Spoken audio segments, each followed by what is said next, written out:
Ito po ang inyong balingkod, Congressman Manik Manaog from the Lakas Tama Party at your self-service. Ay siya, gusto ko lang magkomento diyan sa mga itinanong ng ICI. Ang sagot, I have nothing to hide. We have nothing to hide. Ano po ba na may tatago namin? Ay alam na ng lahat kung ano nangyari. Nag-imbestiga na ang Kongreso, nag-imbestiga na ang Senado. Ay ano pa, kailangan malaman.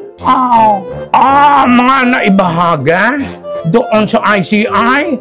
Ayan. Abay, ingat tayo diyan. Baka naman kung anong madulas tayo diyan. Ay siyempre, mga pangalan yan.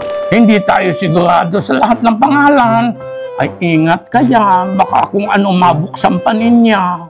Ayun lang ay siya, ingat. We have shared what we know. Ayaw. Gayon lang yan. Alam na ninyo.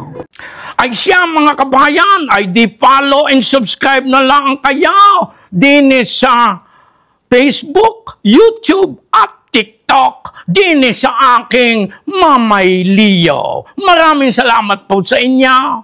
Yun.